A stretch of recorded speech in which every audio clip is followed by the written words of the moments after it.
रमेशपुरम के छोटे से गांव में नीरज रहा करता था। हमेशा अपने परिवार का ख्याल रखा करता था। नीरज छाते बेचने और बनाने का काम करता था, इसीलिए उसका मुनाफा सिर्फ बरसात के समय ही होता था। पता नहीं क्यों कोई दुकान पर आ ही नहीं रहा। ना जाने कैसे लोगों से इस दुनिया में पाला पड़ा है। कम से कम मेरा भला तो करे। अरे क्यों चिंता करते हो जी, मैं हूँ ना, तुम उसकी बिल्कुल चिंता ना करो। जब तक हमारा ये छतरी का व्यापार नहीं चलेगा, मैं दूसरों के यहाँ काम करके अपना घर चला लूंगी। मैं क्या करूं भाग्यवान, मुझे अच्छा नहीं लगता तुमसे काम करवाना। मैं चाह कर भी कुछ नहीं कर पा रहा हूँ।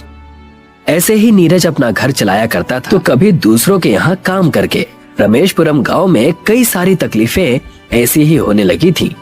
इस गांव की हालत बहुत खराब होती जा रही है। हमेशा कुछ ना कुछ लगा ही रहता है। कल ही अचानक कितनी तेज धूप हो गई। हाँ, और आज सुबह बारिश हो रही थी। इसी खराब मौसम के चलते मेरे बच्चे बीमार हो गए। मैं वैद्य जी का कब से इंतजार कर रही हूँ कि कब वो आएंगे और गांव के लोगों का इलाज करेंगे। गांव वाले बदलते मौसम की वजह से बीमार हो रहे थे। चारों तरफ बारिश की अफरा तफरी थी। तब वहाँ पर वैद्य जी आए और उनसे कहने लगे, इस गांव में जब भी आओ घटनाएं हो चुकी होती हैं। ये सब कुछ उस बुढ़िया के श्राप की वजह से हुआ है। खैर, मुझे इन गांव वालों के आपसी मसलों में नहीं पड़ना, अपना काम करना है। आओ आओ, सब लोग जो भी बीमार है सरपंच के घर आ जाओ। अरे वो देखो, वैद्य जी आ गए। चलो सब सरपंच जी के घर चलते हैं। वैद्य जी को दिखाने के लिए सब सरपंच जी के घर गए, तो वहाँ जाकर उन्होंने देखा कि सरपंच एक बड़ी बीमारी से जूझ रहा था, जिन्हें देख गांव वाले और चिंतित हो गए। मेरी हालत दिन ब दिन और बिगड़ती जा रही है। अगर ऐसा ही रहा तो मेरे प्राणों का कुछ भी हो सकता है। बस आप हिम्मत मत हारिए। मैंने आपके लिए ये कुछ दवाएं और ये इंजेक्शन लिख दिए हैं। जल्द से जल्द इन्हें मंगवा लीजिए और इन्हें खाना शुरू कीजिए। आप ठीक हो जाएंगे। तुम मेरे गांव वालों की रक्षा करो। किसी भी बच्चे या बूढ़े को कुछ ना हो। आप उसकी चिंता मत कीजिए, मैं सबका पूरा ध्यान रखूंगा। बारिश और तेज होती गई। सारे के सारे गांव में बारिश की वजह से परेशान हो गए। आधा गांव पानी से भर चुका था। सिर्फ नीरज का घर ही ऐसा था जिसके घर में पानी की एक बूंद नहीं गिरी थी।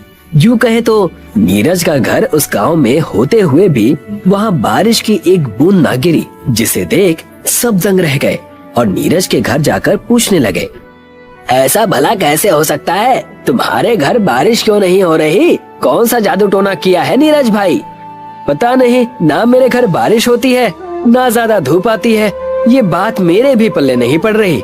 हो ना हो कोई बात तो जरूर है। हाँ हाँ, तुम बड़े भाग्यशाली हो जो तुम्हें ये वरदान मिला है।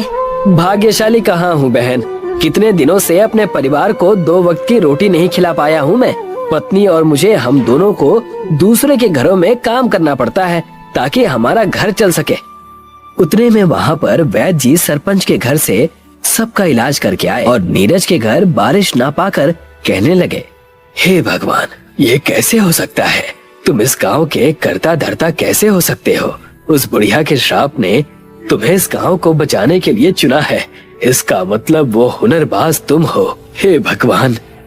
वैद्य जी की बात सुनकर सब दंग रह गए और वैद्य जी से पूछने लगे, वैद्य जी, ये आप कैसी बात कर रहे हैं? करता धरता, बुढ़िया, ये सब क्या है? मुझे तो कुछ भी समझ में नहीं आ रहा। लगता है सच्चाई बताने का सही समय आ गया है। सारे गांव वालों को यहाँ बुला लो और सब मेरी बात गौर से सुनना। वैद्य जी ने सभी को इकट्ठा किया और सबको एक रहस्यमयी तरीके से बातें बताने लगे। ये बात करीब 10 साल पुरानी है।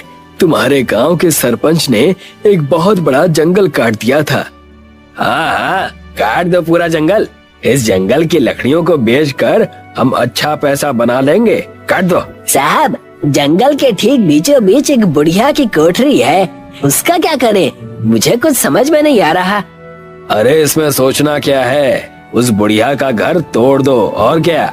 सरपंच के इतना कहते ही उन सब ने मिलकर बुढ़िया का घर तोड़ दिया और जब बुढ़िया वहाँ आई तो पूरा जंगल कटा हुआ और अपना घर टूटा देखकर कहने लगी, तुम सब पापियों का नाश अवश्य आएगा। तुमने मेरा घर और परिवार उजाड़ा है, तुम्हारा घर और परिवार उजड़ जाएगा। ये जंगल मेरे परिवार से कम नहीं था। जी कृपा करके ऐसा श्राप न दे, मुझसे बहुत बड़ी गलती हो गई, मुझे माफ कर दीजिए, माफ कर दीजिए। इस श्राप से मुक्त होने के लिए तुम्हारे गांव में हुनरबाज आएगा, जो अपनी हुनर से गांव को प्रलय के प्रकोप से बचाएगा। उसकी बनाई हुई चीज को अपने घर पे लगा देना।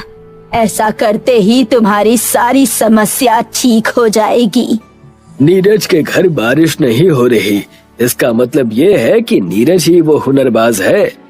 लेकिन मुझ में ऐसा कौन सा हुनर है जो गांव की इतनी मदद कर सकता है? तुमसे अच्छी छतरी कोई बना सकता है भला? तुम अपनी बनाई हुई एक छतरी दो।